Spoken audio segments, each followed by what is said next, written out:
はい、それではですね、本日の講義に入ります。まずですね、前回のっていうか、前々回からのちょっと復習を兼ねて、収穫低減条件についてです。少し、触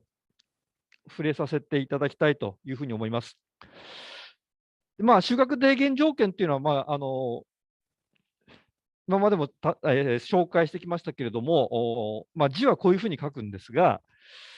このですね、その提言の提という字、あんまり見ない字かなというふうに思いますが、だんだんとかですね、次第にっていう意味ですね。ですから、収穫提言というのは、文字通りにですね、解釈しようとすると、収穫がだんだんに減っていくということなんですけれども、ただですね、前々回あたりから説明しておりますように、収穫量そのものがですね、減っていくわけではないわけです。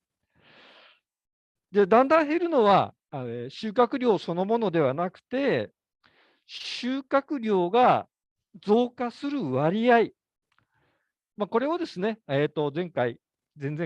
限界生産性と言うんですよというふうに言いましたが、その限界生産性がだんだんと減っていくということであるわけです。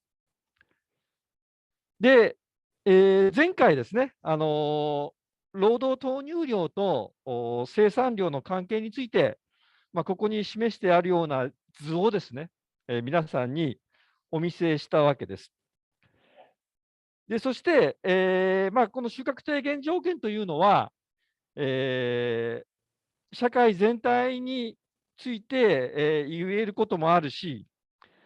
あるいは個々のですね、経営体、事業体について言われることもあるんですよというふうに申し上げました。で、投入するものもですね、前回の説明では労働であったわけですけれども、前々回の説明ではですね、もっと広く、労働以外のものも含む、資本が投入されるというふうに言っていましたから、投入されるものもですね、場合によっては、その労働に限らないということもあるわけです。ただ、前回はですね、投入するものを労働に限定して説明したということでした。というふうに、収穫低減条件というのはですね、いろんな説明の仕方があるわけです。社会全体のことであったりですね、一事業体のことであったり、あるいは、労働投入のことであったり、もっと広く、資本全体の投入のことであったりするわけです。で、こういうですね、一見するとですね、曖昧な説明の仕方をしておりますと、中にはですね、皆さんの中には、一体これは何のことを言っているのかわからないというような方がですね、いらっしゃるようです。曖昧な話なので、無理もないということかと思います。で、そこで、まず申し上げなくてはいけないことはですね、これはですね、ここに書いてますが、その経験則だということです。つまり、投入と産出の関係についてですね、こういう収穫低減が認められる傾向があるということです。ではなぜですね、こういう傾向が認められるのかというとですね、えーまあ、その労働を増やすにしても、あるいは資本を増やすにしてもですね、今の場合、農業ですから土地が有限だからであります。有限な土地の上でですね、労働や、あるいはその資本の投下量を増やしていってもですね、生産量の増加はですね、限られているということです。で、そういうとですね、あれと思われる方もいらっしゃるかもしれませんが、リカードのですね、前々回お話しした挙手的動態論の世界ではですね、資本の増加に伴って、公共の拡大という形でですね、土地の面積も増えていったわけですね。ですから、リカードの挙手的動態論の世界の中では、一見するとですね、土地の面積は有限ではないように見えます。が、しかしですね、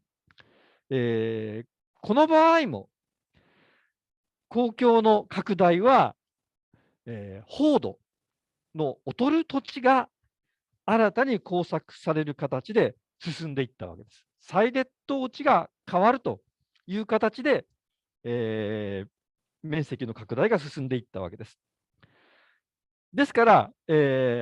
この場合はですね、有限なのは、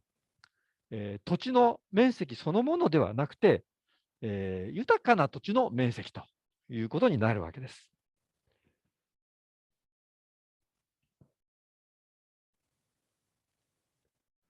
はい。ここまで何か質問ある方いらっしゃいますか？よろしいですか？はい。それではですね、話を先へと進めていきたいというふうに思います。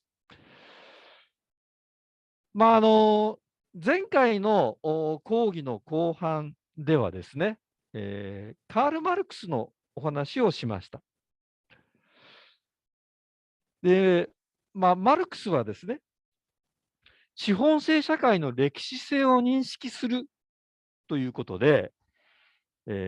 経済学の世界に革命的な変化をもたらしたということを述べました。で、ここでですね、えー一つのですね、言葉の問題を考えてみたいというふうに思います。でそれはですね、この講義でよく使う資本制社会という言葉についてです。ところでですね、世間では資本制という言葉は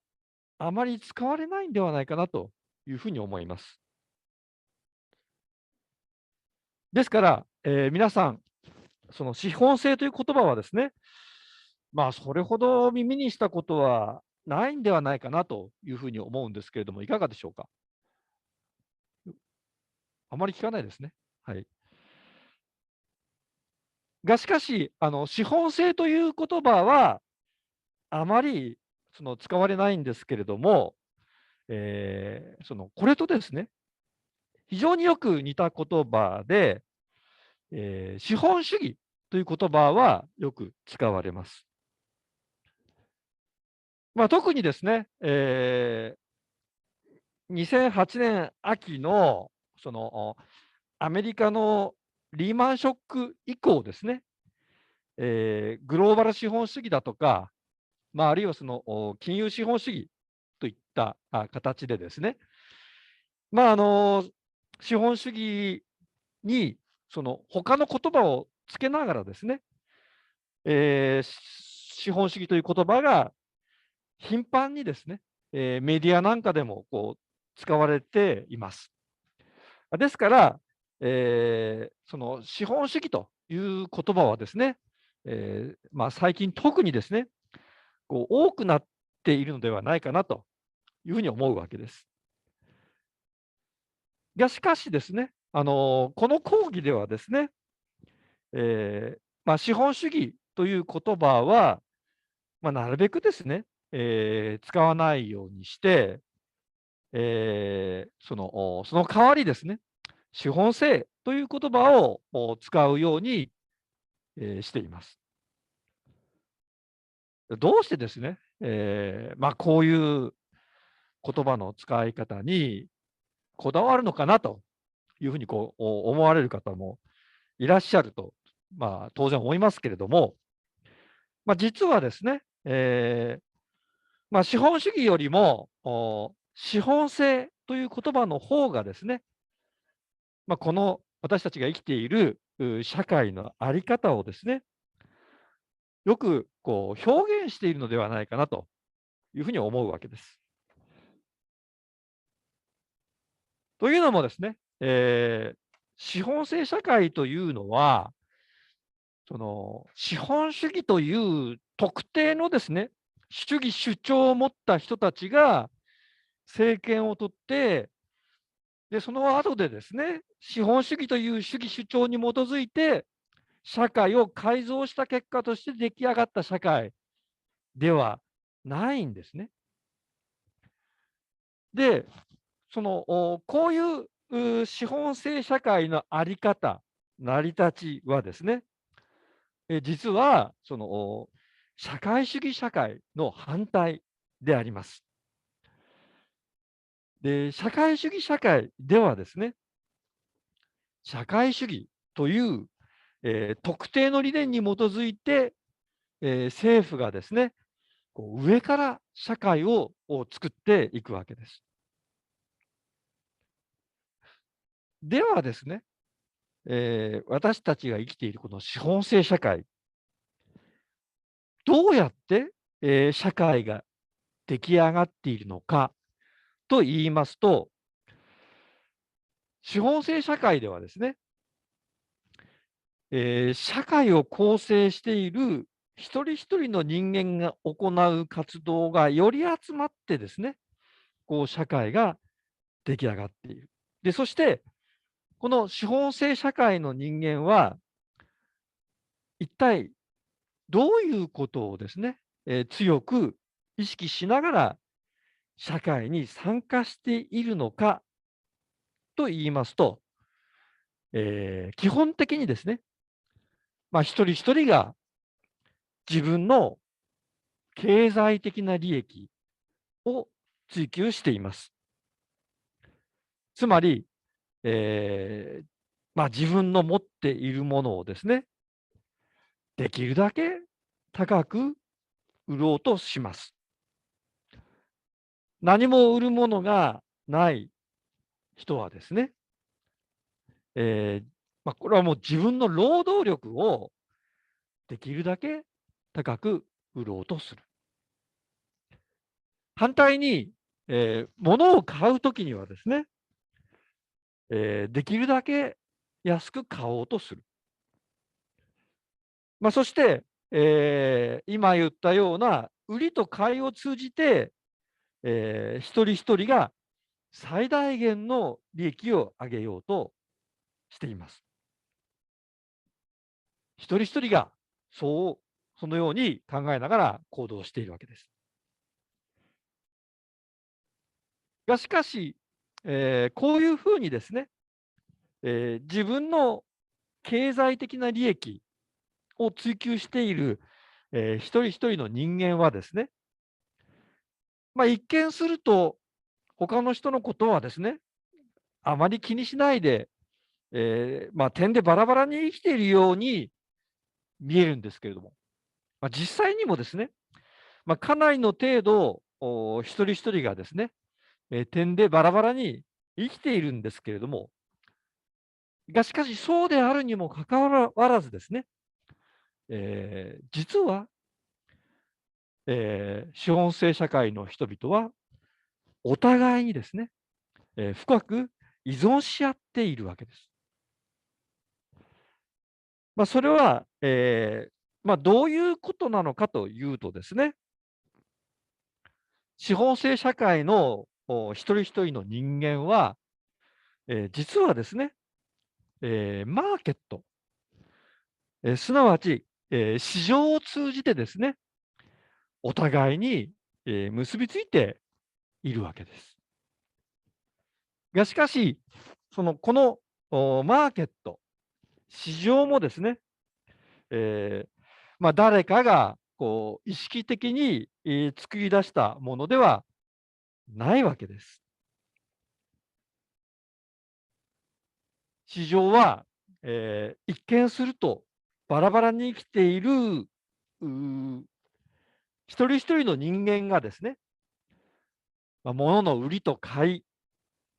売買を通じてお互いに結びつき、そうして、そういう売りと買いを通じた人と人との結びつきが積み重なって出来上がっています。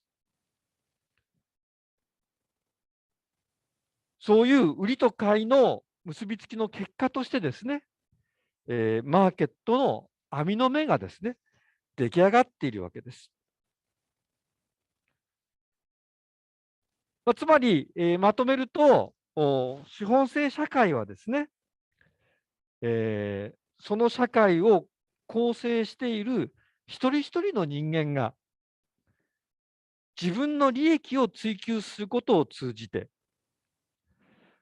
そして、そういう利益の追求がですね、マーケットを通じた人と人との結びつきを作り出す結果としてですね、いわば、自然発生的に形作られている社会なのであります。繰り返しになりますが、これはですね、え政府によって、意識的に、作られる、社会主義社会とはですね、非常に異なった社会であります。で、そして、ここからが大事なことなんですけれども、こういうふうにですね、いわば自然発生的に、形作られる資本制社会はですね、この社会に、生きている人々にとってはですね、どうでしょうか。社会は、人間が作ったものではない。あたかもですね、天から与えられたもののように見えるわけであります。それはですね、ちょうど空気だとか大地だとか海、そういう自然環境のようなですね、客観的な存在物のように見えるわけであります。言うならば、社会がですね、えー自然物のように見えるわけです。で、さらに、えー社会が自然物のように見えるという、こういう観念はですね、経済法則を人間が、究極的にはですね、コントロールすることができない。つまり、本来はですね、人間の活動である経済の法則がですね、あたかも自然法則のようにですね、人間に対峙する。こういうことによってもですね、社会が自然物のように見えるという観念は助長されるわけです。で、そして、こういうですね、その資本制社会の、客観的性格とでも言うべきものを表現するためにですね、私の講義では、先ほども言いましたように、資本制社会という言葉をあえて使わずにですね、えーすいません、資本主義社会という言葉をあえて使わずにですね、資本制社会という言葉を、使っているわけであります。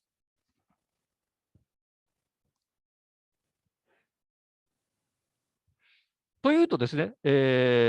皆さん少し疑問に思われる方がいらっしゃるんではないかというふうに思うんですけれども、というのも、いくら資本制社会でもですね、そこにはですね、改めて言うまでもなく、もちろんですね、国、だとかですね、政府がある。その国や政府がですね、社会を作ってるんじゃないですかというふうにですね、思われる方がいらっしゃるんじゃないかというふうに思います。が、しかし、この資本制社会の国や政府はですね、これは、実はその、特定の理念に基づいて社会を作り出している国や政府ではないわけです。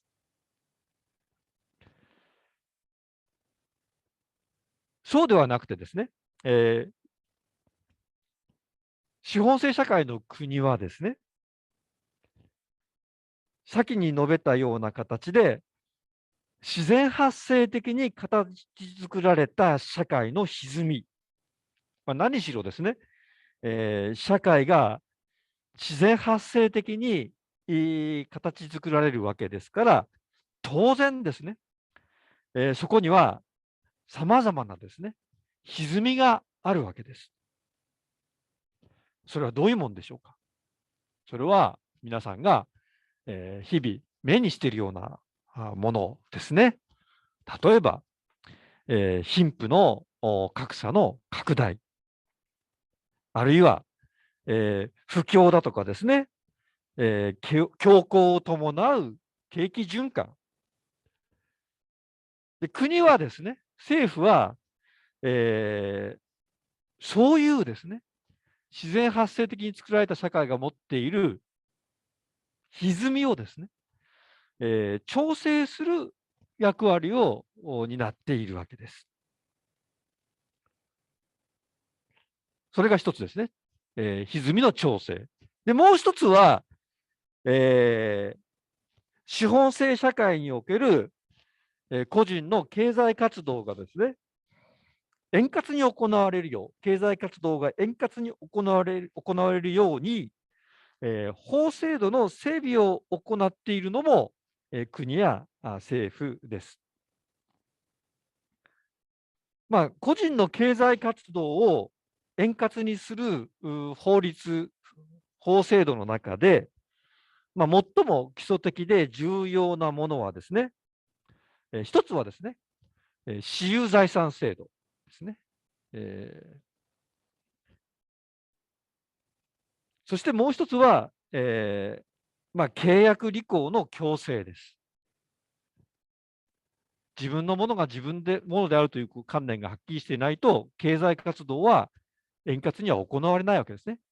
自分のものと他の人のものとの区別がはっきりしていないと、えー経済活動は円滑には行われない。これが私有財産制度ですね。そして、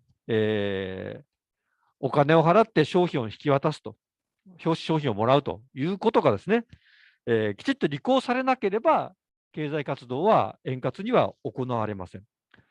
これが契約履行の強制であります。つまり、資本制社会における国家や、政府の役割はですね、国内的にはですね、一つには経済活動を円滑にするための私有財産制度と契約履行の強制をですね、根幹とする社会環境を整備することです。そして、もう一つはですね、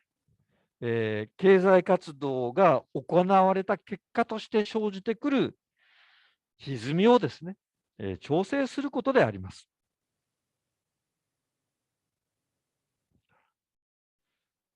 確かにですね、この資本制社会でも、その発展のある時期、歴史のある局面ではですね、革命だとか改革を通じて、政府が社会を改造するということが行われます。歴史の例を見てみると、例えば、それは、フランス革命だとかですね、明治維新であります。がしかし、そういった政府、ここではそのブルジョワ政府というふうに言わせていただきますが、ブルジョア政府が行う社会改造はですね、個人の経済活動が円滑に行われるよう、先ほど言った、私有財産制度と契約履行の強制を根幹とするですね、社会環境を整備することです。そして、社会の在り方を決めるのはですね、こういったブルジョア政府ではなくて、社会を構成している個人の活動であるわけです。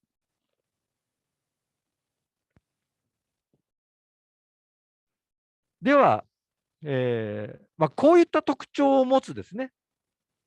資本制社会の歴史性を認識するというのはですね、一体どういうことなのかというとですね、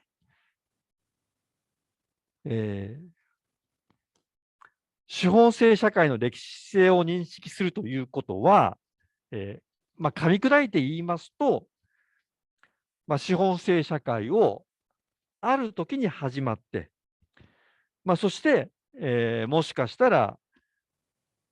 ある時にですね、終わるかもしれない社会として認識するということであったわけです。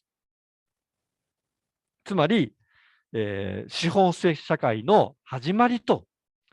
そして、終わりの可能性を認識するということです。では、その資本制社会の歴史性を認識することが、経済学に、どういう革命を引き起こしたのかということですが、それは前回言いましたように、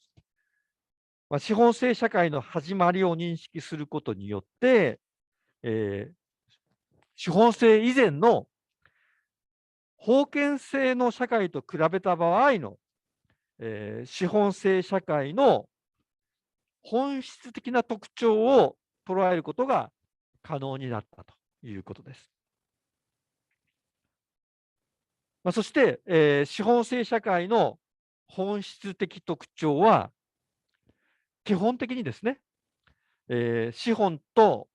賃労働の関係によって成り立っている社会ということでした。つまり、資本制社会というのは、基本的に資本家または経営者と、労働者から成り立っている社会であります。で、それに対して、歴史を遡って、資本制社会の前にあった封建社会を形作っていた基本的な関係は何であったのかというと、日本の江戸時代を見ても分かりますように、それはですね、え封建領主と農奴の関係であったわけです。では、労働者と農奴、一体、どこが違ったのかというと、労働者は、基本的にはですね、売るべきものは自分の労働力以外にはですね、何も持たない人たちです。そして、同時にですね、この労働力を日々売らなければ生きていくことができない人たちであります。でそして、労働力を日々売らなければ生きていくことができないということは、一体どういうことなのかというとですね、一つには、自分の労働力を使って生産活動を行う手段を持っていない。つまり、生産手段を持っていないということでした。そして、労働者が自分の労働力を売って得ることができる賃金の額がですね、労働者が労働力を日々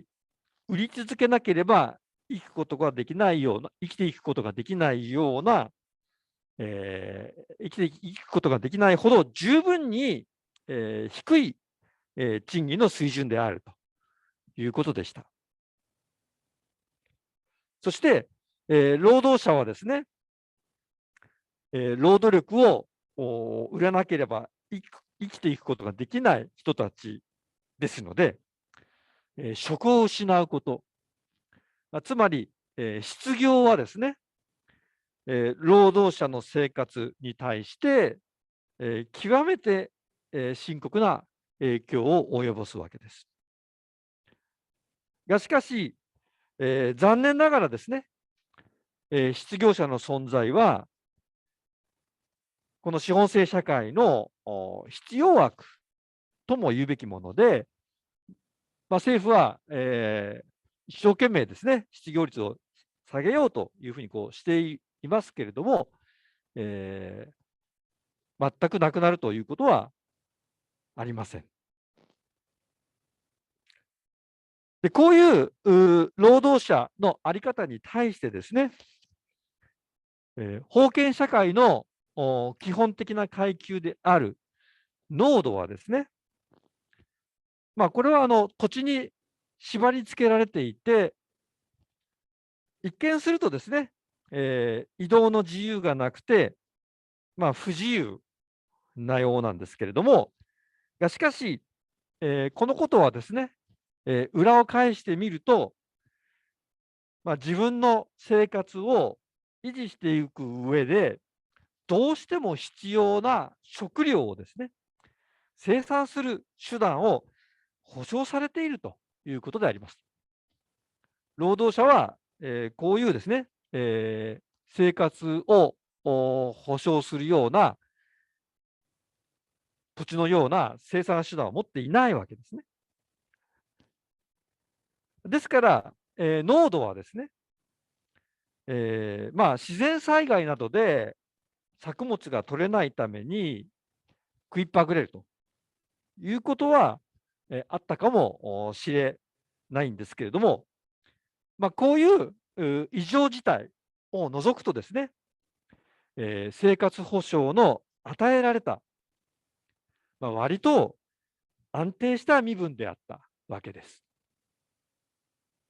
また、自然災害というものはですね、みんなに、ある意味では平等に襲ってくるものなので、みんな貧しくなるということはあったんですけれども、個人的に貧しくなる。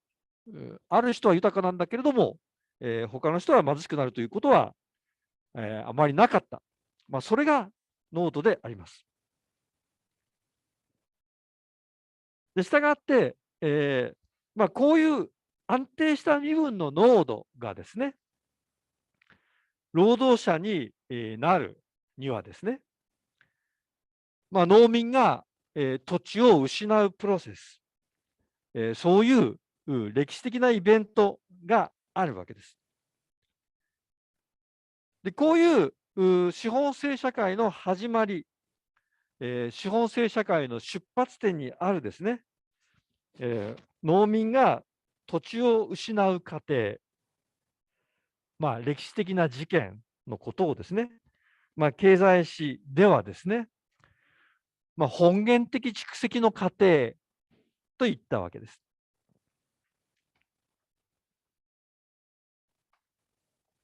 それではですね、本源的蓄積の過程で、農民はですね、どのようにして土地を失うのかというとですね、そこには、2つの道筋があったわけです。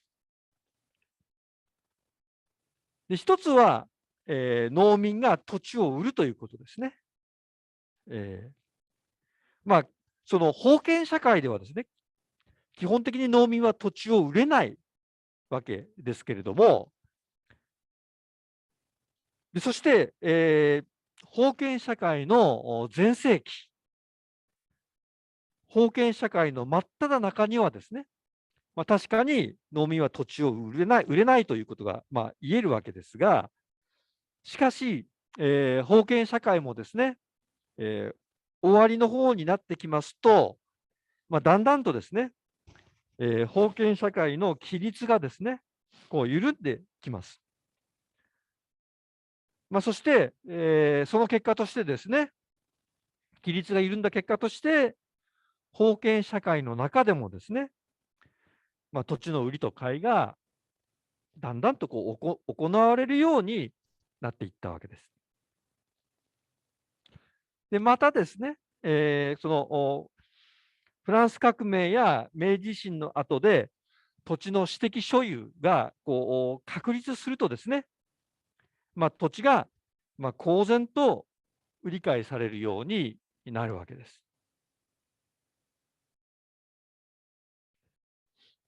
ではなぜですね、その農民は土地を売り買いするのでしょうか。で、それは、基本的にですね、自給自足の生活であった農民の生活の中にですね、商品経済が入り込んできたからであります。商品経済というのは、一人一人の人間がですね、お互いにですね、マーケットで競争している世界です。ですから、商品経済にはですね、優勝劣敗があるわけです。商品経済の結果は、勝ち組と負け組の存在であるわけです。商品経済の結果は、貧富の格差です。そのため、商品経済が農民の世界の中に忍び込んでくるとですね、生活苦に陥った農民が土地を売るということがですね、頻繁に行われるようになっていったわけです。で、ここでですね、この商品経済が、その勝ち組とですね、負け組を作り出すということをですね、もう少しですね、詳しくお話ししたいというふうに思います。で、資料は、一番最後のですね、スライドなんですけれども、え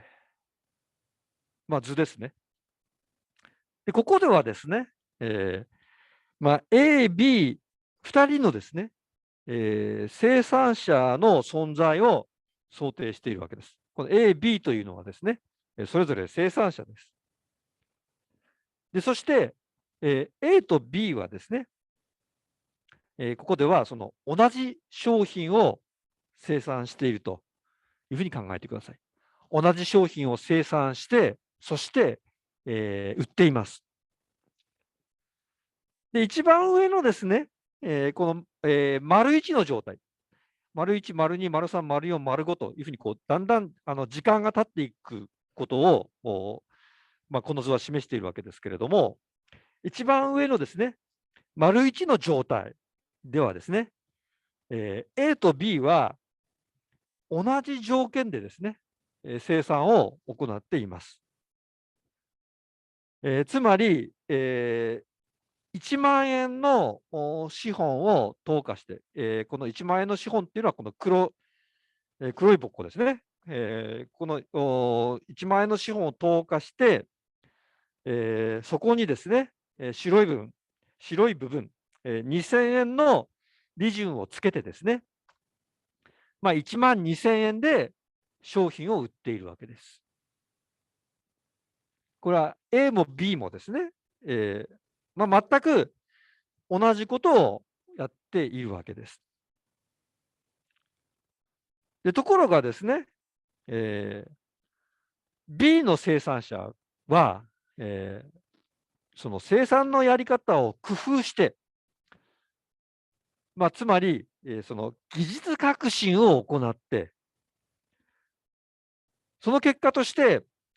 より少ない費用でですね、商品を生産することができるようになりました。これが、丸2の状態ですね。技術革新の結果として、B はですね、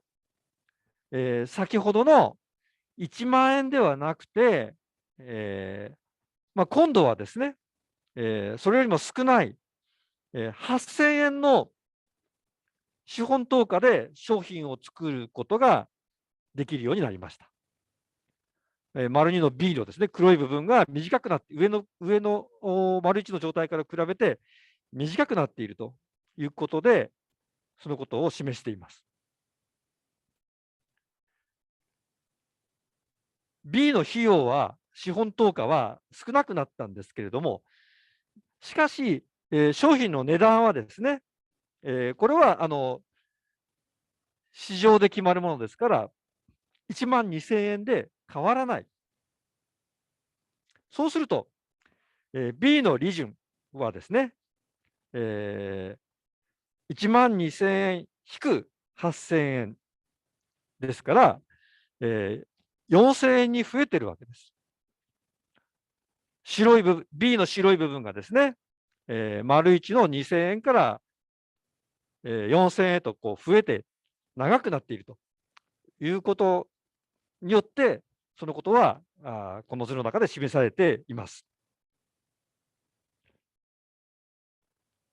で、B の利潤は、先ほどの2000円から2000円さらに増えていますが、この、増えた部分ですね、新たに付け加わった2000円の部分を、経済学では超過利潤と言います。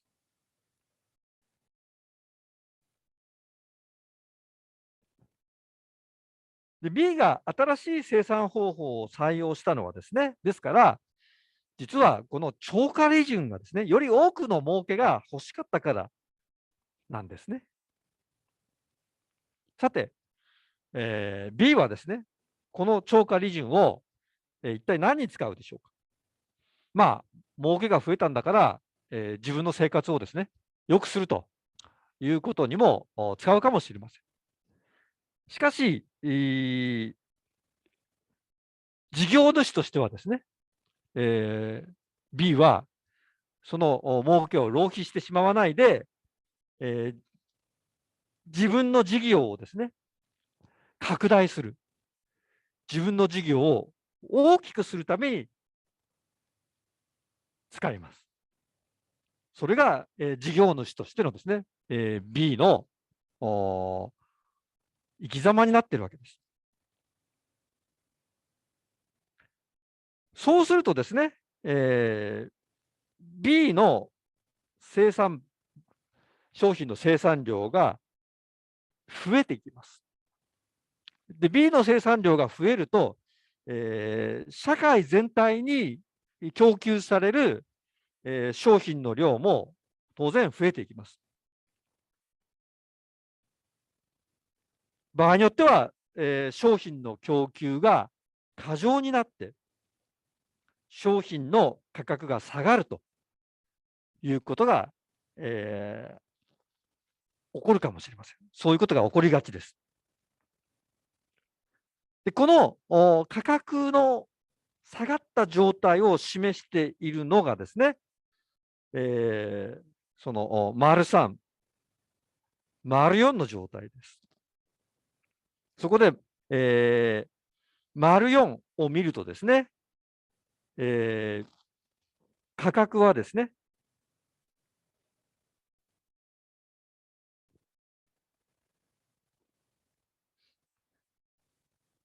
9000円にまで、下がっているわけです。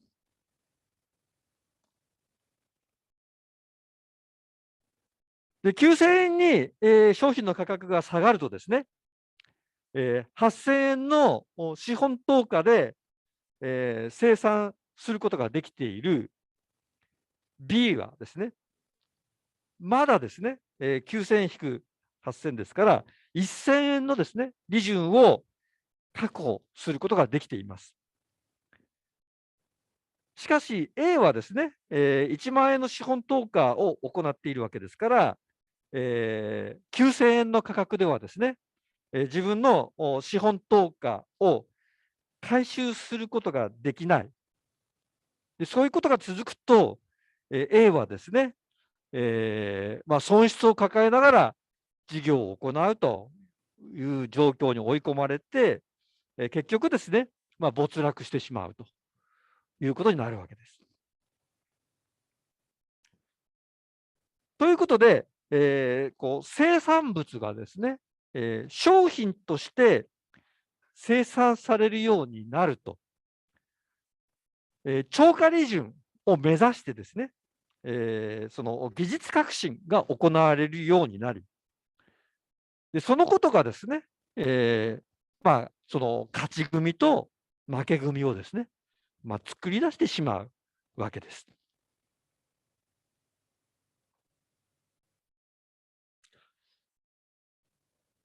で、どうでしょうか。この例ではですね、実は B はですね、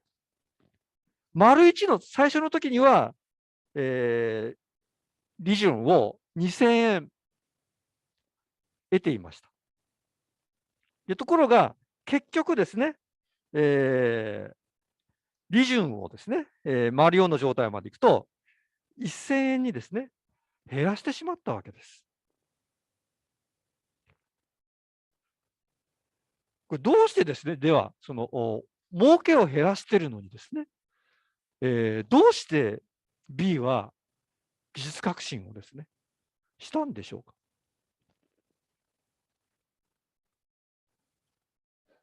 儲けを減らすために技術革新をしたっていうのは何か、はっきり言っておかしいんじゃないかというふうに思われる方もいらっしゃるんじゃないかというふうに思うんですね。一つはですね、確かにこれは一つ一つの商品について言ってることなんで、B はですね、生産量を増やしたというふうに私は先ほど言いましたから、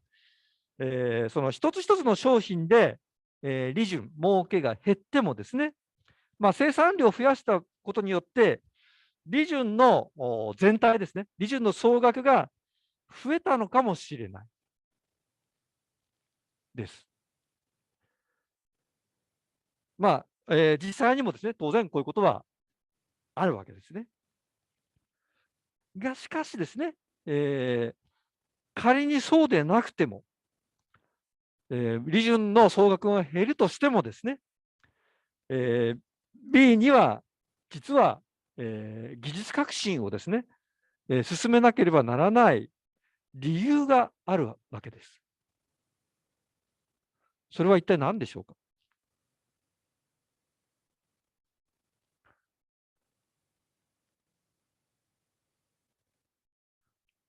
それはですね、えー自分がやらなければですね、やられてしまうからなんですね。つまり、A と B はですね、えーお互いに、えー病すぼすみません、お互いに没落をかけた競争を行っているんです。ですから、技術革新をですね、誰よりもですね、早く進めなければいけないわけです。資本制社会ではですね、技術革新が非常に、急速に進みます。これは、資本制社会以前の社会では決して見られなかったことです。それは、えー今見たようにですね、商品を生産している、生産者たちがですね、お互いのお互いにですね、自らの没落をかけながら、非常に、激しく、競争しているからなんです。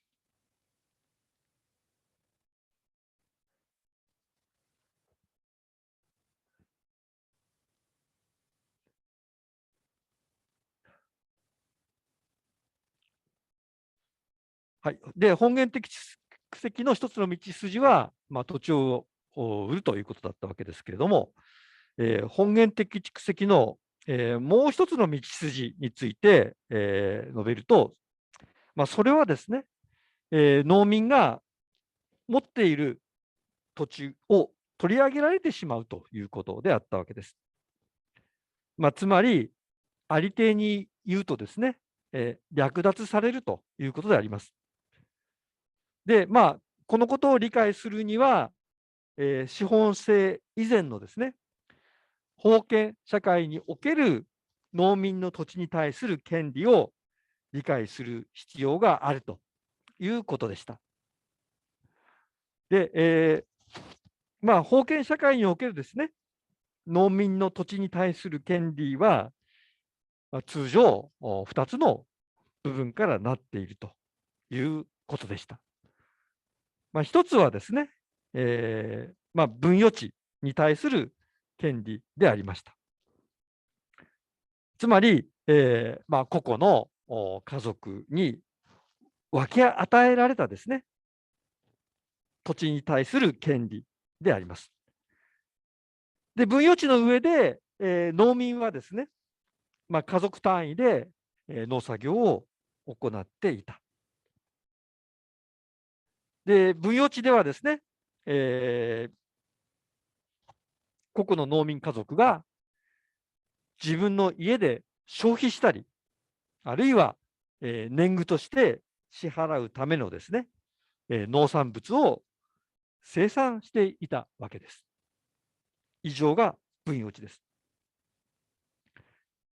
で、農民の土地に対する権利の2つ目の部分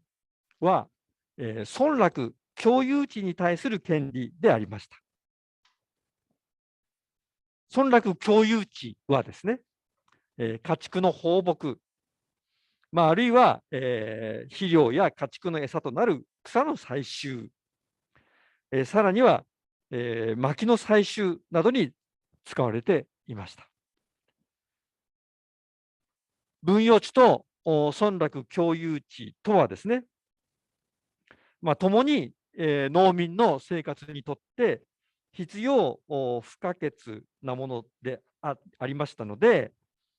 農民の生活はですね、分与地と村落共有地の両方があって、初めて完結していたわけです。で、分与地に対する農民の権利はですね、誰の目にもはっきりしたものであった。なぜかというと、農民はですね、この分与地の上で日々、家族単位でですね、農作業を行っておりました。言うならば、農民は分与地を日常的にですね、実効支配していたわけであります。しかし、他方のですね、村落共有地に対する農民の権利は、分与地ほどはっきりした明確なものではありませんでした。こうした、言うならば甘さがですね、政治的、経済的な有力者に疲れるわけです。そして、村落共有地はですね、封建社会の終わり頃になってくると、有力者によって、奪われてしまうわけです。先ほど農民の生活はですね、村落共有地と、分与地があって初めて成り立っていたというふうに申し上げました。村落共有地に対する権利を失った農民の生活は結局のところ成り立たなくなってしまって、農民たちは農村を捨て都市へと流出していくということになってしまったわけであります。はい、で以上がですね、資本制社会の、始まりを認識することに伴う、コペルニクス的展開です。では、引き続きですね、その資本制社会の終わりの可能性を認識することに伴って、どういうふうなですね、経済学上の革命が成し遂げられたのか、こういうことをですね、次に見てみたいというふうに思います。ところでですね、資本制社会の終わりの可能性を認識するということをですね、現在、生きている社会、いや、生きているどころかですね、場合によっては、日々発展しているかのように見える、この資本制社会の中で、その終わりの可能性を認識するということは、一体どういうことなのかということが問題になるわけです。で、それはですね、えー資本制社会の発展過程をですね、同時に、その資本制社会が否定される要因が生み出される過程として、認識するということであります。ちょっと分かりにくいかもしれませんが、一般的にですね、このあるものの発展過程を同時にですね、その否定要因が形成される過程として認識する。こういう認識方法をですね、哲学では、弁証法と呼んでいるようです。で、資本制社会の終わりを認識するということはですね、えこういうこの弁証法的なものの考え方を経済学の世界に持ち込んできて、資本制社会を弁証法的に捉えるということを意味しているわけです。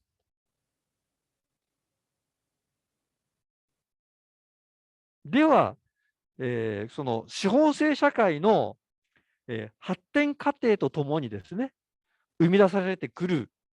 資本制社会の否定要因とはですね、一体何なのでしょうか。先ほどですね、資本制社会は資本賃労働関係を基本的な社会関係として成り立っている社会なんだというふうに申し上げました。そして、資本制社会の出発点にはですね、本源的蓄積の過程、つまり、農民が土地から切り離されて労働者になっていく、そういうことがですね、一大社会現象として起こっていたわけです。つまり、そういう農民と土地との分離過程がですね、社会の片隅でたまたま起こっているのではなくて、社会の性格をですね、一変させるほどの規模と広がりで起こっていたわけです。で、そして、えーその資本制社会が発展していくということは、この資本賃労働関係ということに基づいて考えますと、この資本賃労働関係がですね、だんだんと拡大していくということに他なりません。つまり、労働者がですね、だんだんと増えていくということです。で、そして、このカール・マルクスはですね、労働者が増えるということをですね、資本制社会の否定要因と考えていたわけです。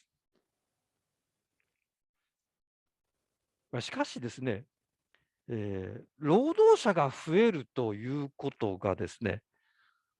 一体どうしてですね、資本制社会の否定要因なんでしょうか。私もですね、この労働者の一員なんで、こういうことを言われるとですね、少しですね、変だなあってね、こう奇妙な感じがしてしまうわけです。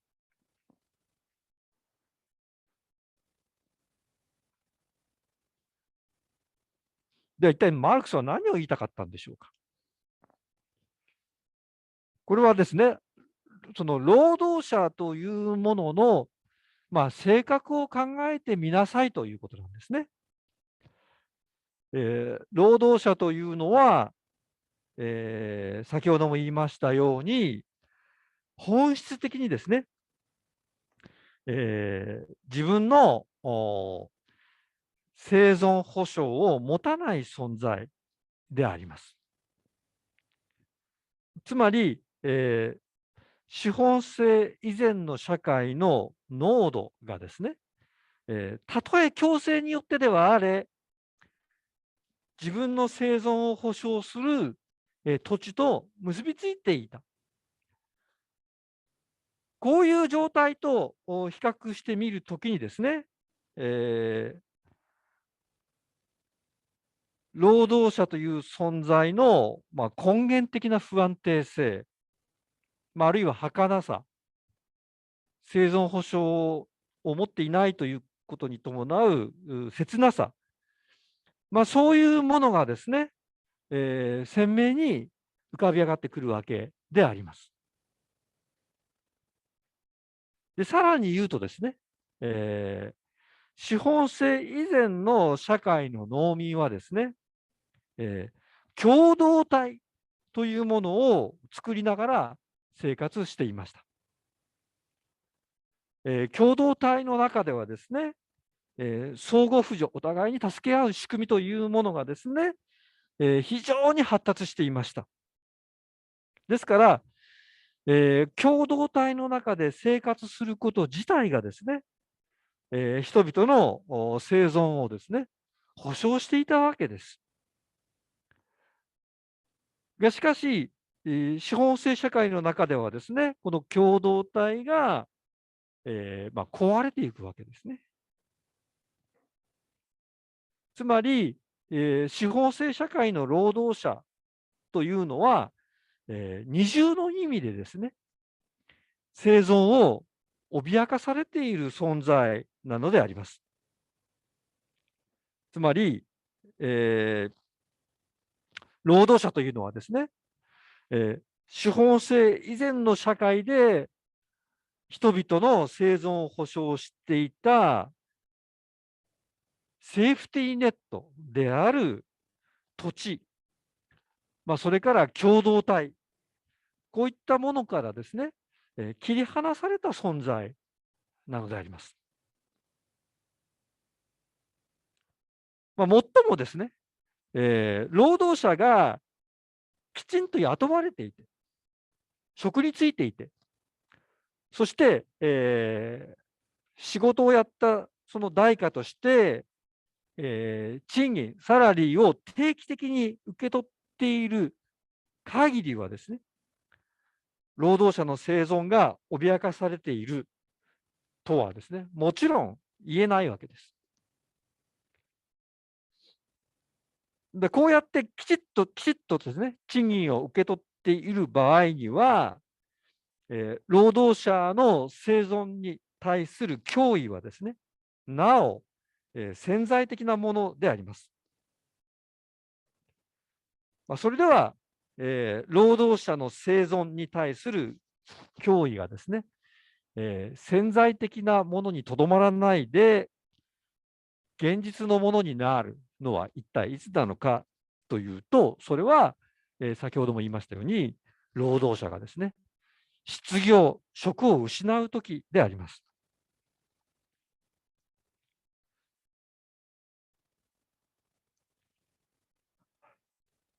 ところで、失業者というものは、日本でもですね、先ほど言いましたように、常に労働力人口の数パーセント、以下ですけれども、それぐらいの比率で失業者はいます。政府もですね、なるべく失業者を減らそうと努力はしていますけれども、決してなくなりません。で、というのも、実は、失業者というのはですね、資本制社会の、存在条件なんですね。資本制社会というのは、ある程度の量の失業者の存在を前提にして、初めて成り立っている社会であります。そして、マルクスの考えによりますと、労働者にはですね、誰でも失業する可能性がある。しかも、え誰でも失業し得るという傾向は、ますます強まっていくというのも、マルクスはですね、労働はだんだんその単純なものになっていく傾向があるというふうに考えていました。労働はだんだんと単純化していくので、労働者は、極端なことを言うと誰でもいい。したがって、失業者も誰でもいいということであります。で、さらに、え大恐慌だとかですね。で、あるいは、戦争が行われて、敗戦になったというようなことになってくると、そういったことを原因として、大恐慌だとか敗戦といったことを原因として、え失業者がですね、大量に増える時期というものが歴史の中でも何回かあったわけです。大恐慌というとですね、1930年代が、典型的でしたが、この1930年代のアメリカではですね、多い時には失業率が25%にも達していたというふうに言われています。4人に1人は失業者になってしまったという時期が実際にあったわけですね。で、そして日本でもですね、第二次世界大戦が終わった後でですね、巷に、失業者が溢れてたわけですね。戦争に行っていた人たちが帰ってきた。あるいは植民地にいた方たちが、戻ってきた。しかし、都会の産業はですね、戦争の結果として壊滅的な打撃を受けていた。その結果として大量の失業者が、敗戦後、直後にはですね、作り出されていたわけです。で、こういったことがですね、つまり、恐慌だとか、敗戦をきっかけとして失業者が大量に溢れているということがですね、体制を揺るがすようなですね、状況に、実際になっていたわけです。こうやってですね、潜在的にも、そして、場合によっては現実的にもですね、生存を脅かされている存在である労働者が増えていく。資本制社会が発展するに伴って、労働者が増えていく。このことをもってですね、マルクスは、資本制社会の否定要因と考えていたわけであります。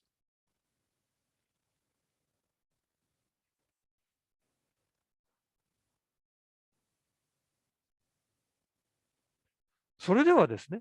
えその資本制社会の始まりと、そして終わりの可能性を認識するということがですね、一体どうしてですね、そんなに大変なことなのでしょう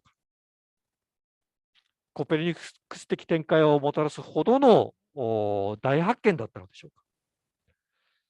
最後に、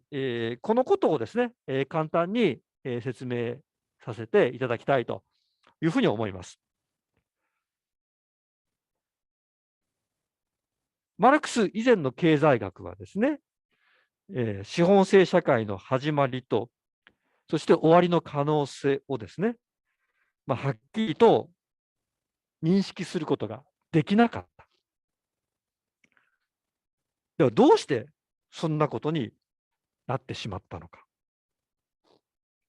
それはですね、先ほど申し上げた資本制社会の客観的性格と関わっているわけです。資本制社会は、人間が、意識的にですね、作り出したものではない。でその結果として、資本制社会の下ではですね、社会はあたかも天から与えられたもののように見える。そういった社会は、まるでですね、空気だとかですね、大地、そして海といった自然環境のように見えるわけです。空気だとかですね、大地だとか空にもですね、天文学的スケールの時間で考えると、始まりと終わりは、あるわけですけれども、通常の人間の意識はですね、空気、大地、海の始まりと終わりを認識しません。通常の人間の意識にはですね、空気、大地、海は永遠の過去から存在していて、永遠の未来に向かって、永劫不変にですね、存在しているもののように見えるわけです。マルクス以前の経済学がですね、社会に対して取った態度もですね、これと同じであったわけです。マルクス以前の経済学にとって、社会というのは、そして、その時の社会の形態であった資本制社会はですね、永久不変に存在しているものであったわけです。つまり、資本制社会が持っている客観的性格というものがですね、マルクス以前の経済学が資本制社会の歴史性を認識することを妨げたわけであります。資本制社会が始まりと終わりの可能性がある社会として、認識するということを妨げたわけであります。ということで、本日はですね、マルクスのお話を中心に、行いました。